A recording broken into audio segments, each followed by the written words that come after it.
Assalamualaikum warahmatullahi wabarakatuh kepada semua anak murid Ustaz tahun 5. Hari ini kita akan sambung pembelajaran pendidikan Islam di bawah bidang Al-Quran, topik tajwid. Okey.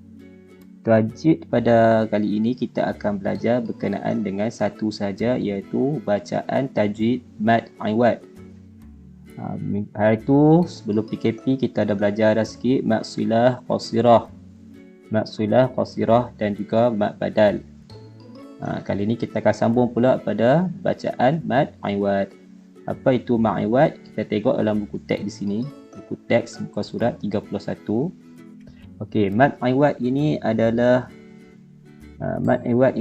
bacaan yang mana ketika di hujung ayat dibacanya dua harakat, sebab mad kan bacaannya dua harakat di hujung ayat, yang mana di hujung itu dia terdapat, kamu tengok dekat sini di hujung dia ada contoh dekat sini ya. Di hujung ayat dia terdapat baris fathatain. Di hujung ayat terdapat baris fathatain.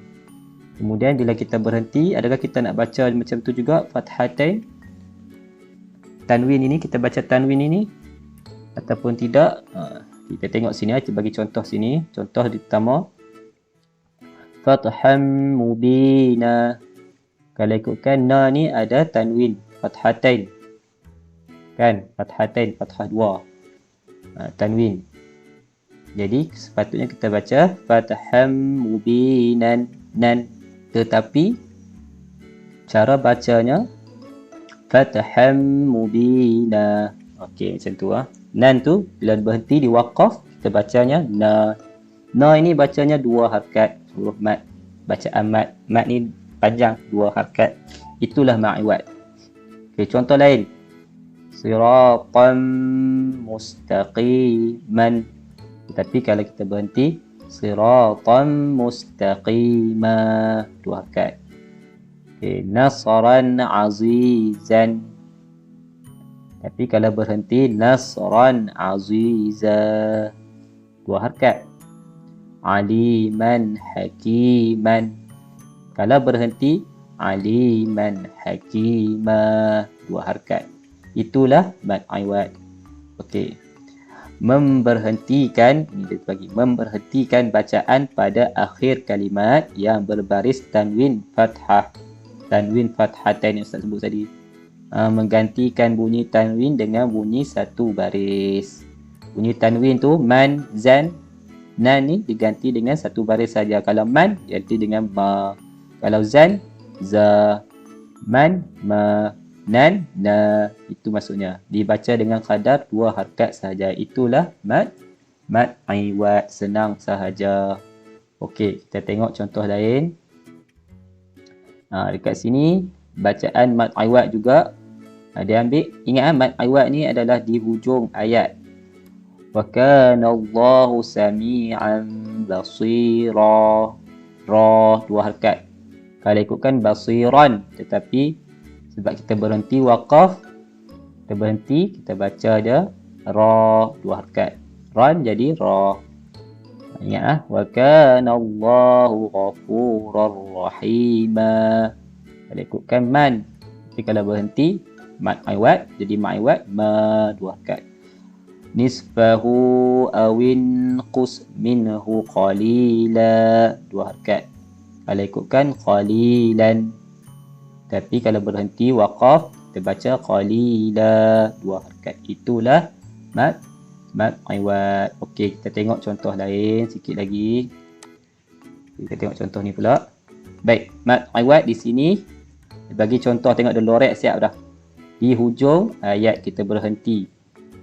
Kita berhenti ada sahaja fathatain, baris tanwin fathah atas ni, tanwin fathatain ada saja, kita berhenti dekat situ.